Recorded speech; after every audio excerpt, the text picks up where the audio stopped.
Hey friend, Colin here from Sumthins Recording, and today I'm going to show you how to best mix acoustic guitar and vocals to fit inside of a mix. Let me start here by playing you the final mix for this track, and then I'll solo up our lead vocal and our acoustic, and we will dive into the processing. So here's what our finished track is sounding like for this song. It's kind of more of an indie style track here. You know you can change your mind too anytime you like. You know you can change your life if you really want to. You know you can change your mind. So this acoustic guitar and this lead vocal are recorded at the same time. So there's bleed in them, but you can hear inside the mix we have really good separation here, and there's actually minimal phasing going on between these two elements. Let me solo them up here. So here's our lead vocal, here's our acoustic guitar, here's what they sound like by themselves here. You know you can change your mind too anytime you like. You know you can change your life if you really want to. You know you can change your mind too anytime you like. You know you can change your life if you really want to. You can hear without the processing here. It's a home style indie recording for this track here, so we're leaning pretty hard into that vibey indie genre for this mix. But you can hear without the processing, our acoustic guitar and our lead vocal are very woofy and they feel very small. When we throw our processing back in here, we clean up the sound overall of our acoustic and our vocal. We get a tighter sound, and then our reverb that we're adding is what's giving us our bigness here. So let me take all the processing off here, and we're going to build these out one by one. So I'll turn our reverb off, and we'll turn our processing off on both of the tracks here. We're going to start over on our acoustic. So I'll hit play here. You can hear the raw acoustic without the vocal, but you'll still hear the bleed from our vocal going on. So here's our isolated acoustic. You know you can change your mind too anytime you like. You know you can change your life if you really want to. So there is a lot of bottom end going on here.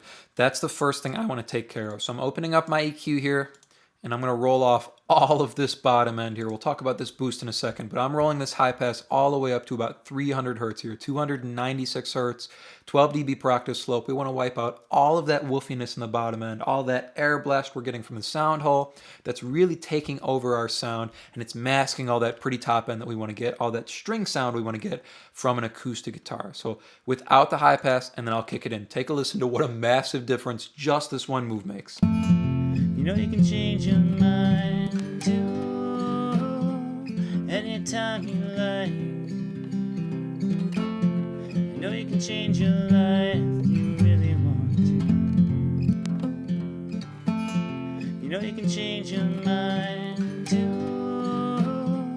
anytime you like. You know you can change. We massively clean up the bottom end here on this acoustic, but we don't get rid of that nice indie vibe that we have on this track. It still feels tight. It still feels like a home recording here, so we're not ruining the vibe, we're not ruining the character of the track here, but we're massively cleaning up that bottom end. Now, the next thing I want to do is I want to add a touch of shine here. If this wasn't more of an indie style genre, more of a folky style genre, I would go more with the top end here and give it some shine and some shimmer, but I want to keep it a little bit darker and a little bit tighter here. So just a little boost on the top end to add a little shine to this acoustic here. So we're doing a dB at 8K here. You know you can change your mind too anytime you like. You know you can change your life if you really want to. You know you can change your mind too. This little boost serves two purposes here. It gives us a little bit of top end air on our acoustic, but it also brings up some of the string noise and some of him sliding across the frets and the strings on the guitar, which makes it feel more intimate and makes you feel closer to the artist. So a little bit of a character move there as well. The next thing I'm pulling in here is the 1176 style compressor here from PreSonus, their FET comp. I'm running the attack at 0.55 milliseconds, 50 millisecond release, 4:1 ratio. We're only going to do about 3, maybe 4, maybe 5 dB reduction on some of these bigger peaks. But it's not so much about trying to clamp down and get the guitar really even here. I just want to grab some of these peaks, but I want to preserve the natural sound and the natural dynamics of the performance as much as possible. And I don't want to get so much of the aggressive sound of this compressor by pushing too hard either. So take a listen without it and then with. You know you can change your mind too, anytime you like. You know you can change your life if you really want to. If you really want to. So you can see we're just grabbing some of those bigger peaks there. Everything else is pretty much untouched by this compressor, but when he hits a string a little bit harder or hits a chord a little bit harder, our compressor jumps in to grab those peaks and pull it down, evens out our guitar volume a little bit while still preserving the natural dynamics of our performance here. With an acoustic guitar or vocal, we don't want to go so heavy on the processing. We want to try and preserve the natural sound and the natural character of the performance. So that's our compressor. The next thing I want to do here, because it is pretty close and pretty intimate, is I want to control the top end a little bit so it's not so squeaky and it's not so shaky up on the top end here. So we're going to clamp down on some of that top end, just 4K and above here. I'm using this multi-band compressor, looking at 4K and above, 20:1 ratio, fastest attack and fastest release here. We're just going to control the top end so it doesn't get too harsh or pokey up on the top end there. So take a listen. I'll turn off, I'll bypass our little multi-band here, and then I'll kick it in. Take a listen to how our top end changes. You know you can change your mind too, anytime you like. You know you can change your life if you really want to. You know you can change your mind too, anytime you like. You know you can change your life if you really want to. Just grabbing some of those higher frequencies that jump out, and it also serves as a touch of de-essing on the vocal that is bleeding through here. So even when we de-ess our lead vocal here in a couple minutes, we're not going to get any stray S's or stray sibilance range that's popping through on our acoustic here as well. We got to keep in mind how we're affecting the vocal with these moves here. The last piece of processing on the acoustic is I still felt in this section it was a little woofy and a little bit heavy, and it felt like it was making the vocal heavy as well here. So I'm just pulling out another almost 3 dB at around 250, 225 hertz here. We're just going to pull out some of that muddiness and some of that woofiness here on the guitar. So without it, and then I'll kick this cut in. You know you can change your mind too, anytime you like. You know you can change your life if you really want to. You know you can change your mind too, anytime you like. So as much as we're shaping the frequency range with this little cut here at around 225 hertz, we're also changing the character and we're changing the listening position.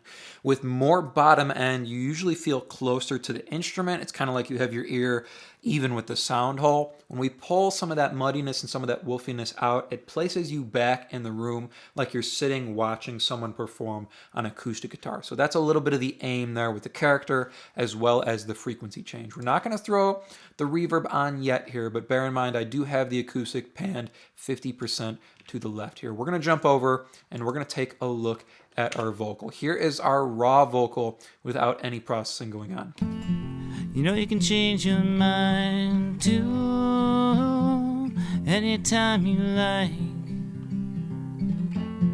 You know you can change your life if you really want to. Couple things here to start. You can hear there's a lot of air and a lot of white noise going on the vocal. We want to kind of blend that into the mix as much as possible. If it were up to me, I would probably get rid of it or bring it down in level at least and try and contain it. But since we have so much here coming through on the vocal and our vocals are center point, we want to use it to our advantage here to increase the depth and increase that kind of indie, that folky vibe on the vocal and on the track overall here. So we're going to use that white noise, we're going to use that noise to our advantage.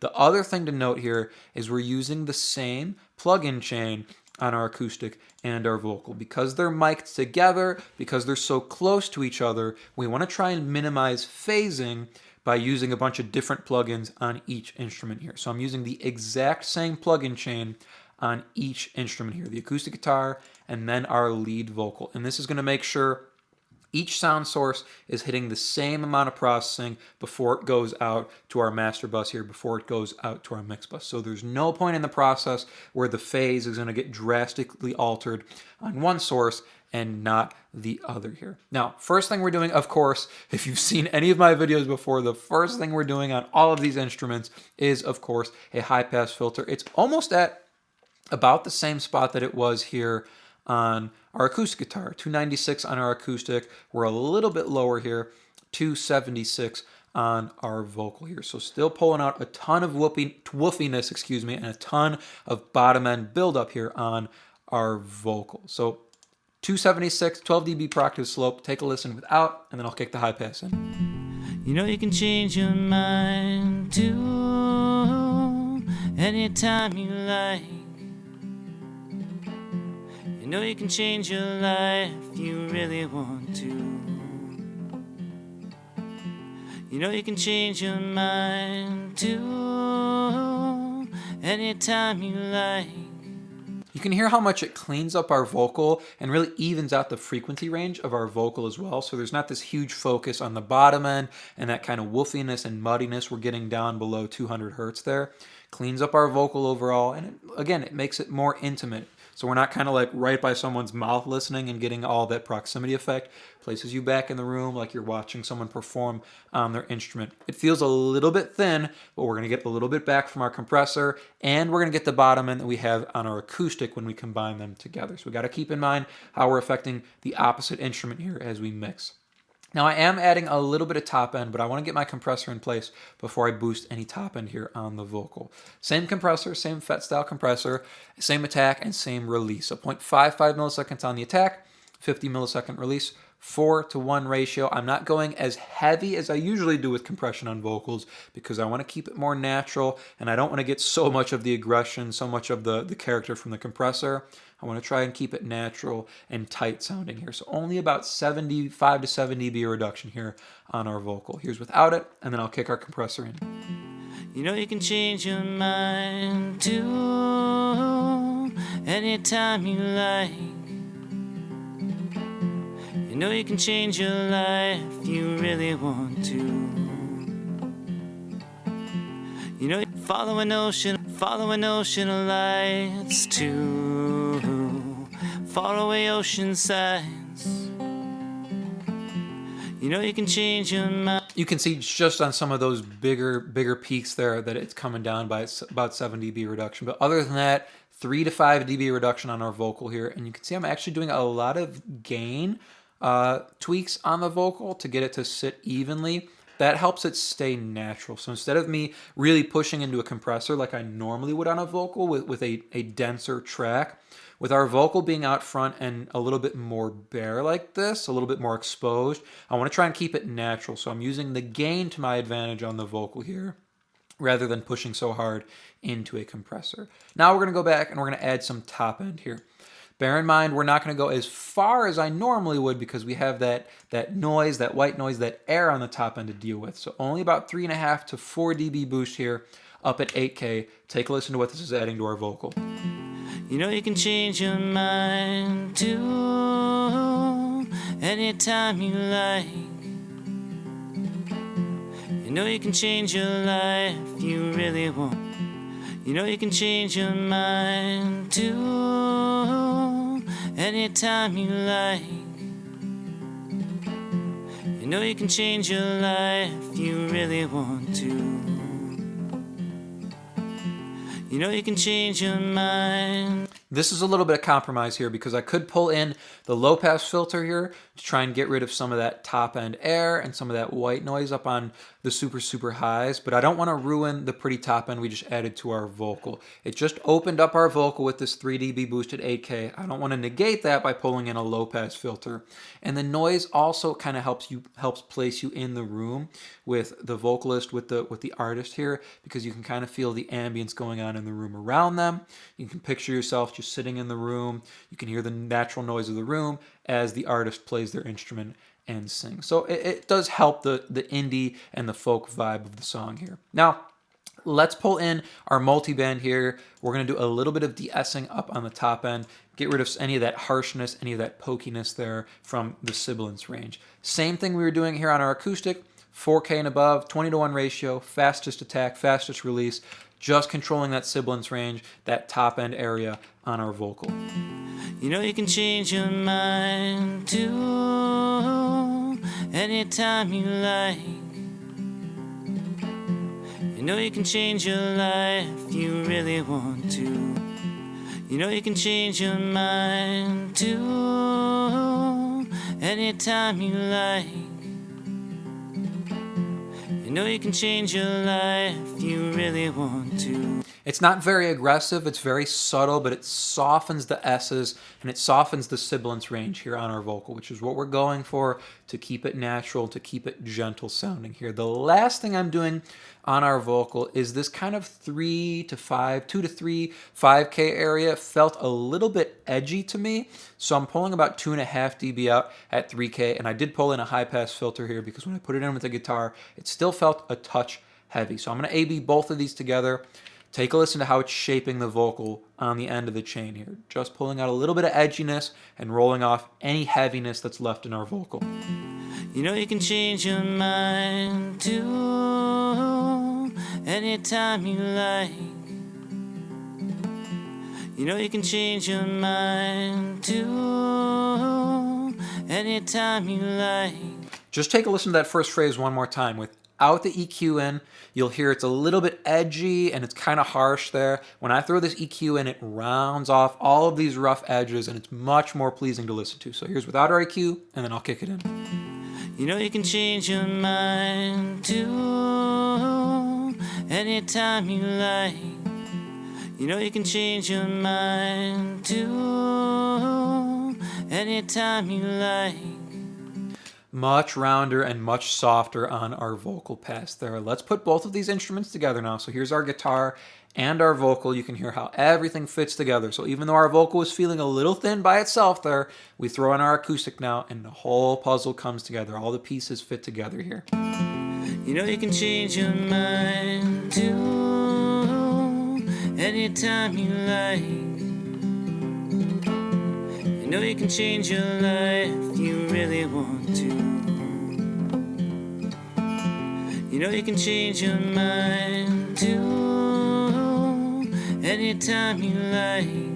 Now, if it was just acoustic guitar and just vocal, I would probably leave it pretty close to where it is now. Maybe add a little bit of room verb or just a touch of something longer. But because we have other instruments in here, we have this nice deep piano and these background vocals, I went for something a little bit more vibey here by adding a big hall reverb and made the track feel much, much deeper here. It also serves to give us a little bit of balance between our guitar. So I put the guitar off to the left here, and then I sent both the guitar and our vocal into this hall reverb here, which is just literally the concert hall preset from Studio One's room reverb here. What I did is I used the splitter plugin, the splitter option in the channel signal here, in the signal chain, and I made it a left and right splitter here. So instead of normal, we're going to go to channel split. This gives us one on the left and one on the right. And then I've reversed the panning here on our verb. So that's going to put our guitar reverb, instead of on the left, on the right. So we'll have our guitar pan to the left and then our reverb pan off to the right. And then just an EQ on the end, rolling up to about 300 hertz here. You can see it's pretty much exactly at the same spot it was on our acoustic to make sure we're not emphasizing bottom end, but emphasizing the mid-range with our reverb here. So here's our guitar and our vocal without the reverb, and then I'll kick it in. You can hear how it adds a ton of depth and bigness to our sound. You know you can change your mind too anytime you like. You know you can change your life if you really want to. You know you can change your mind too anytime you like. You know you can change your life, you really want to.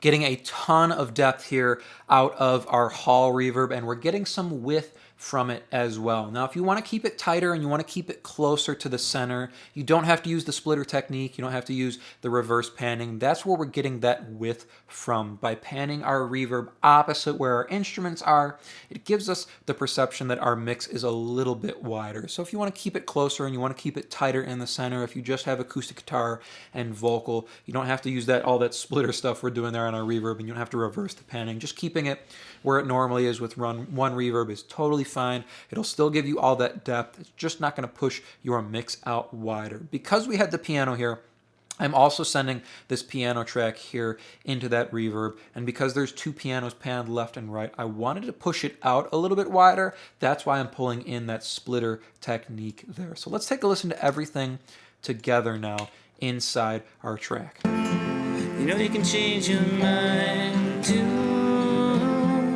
anytime you like. You know you can change your life, you really want to. You know you can change your mind too, anytime you like. You know you can change your life, you really want to.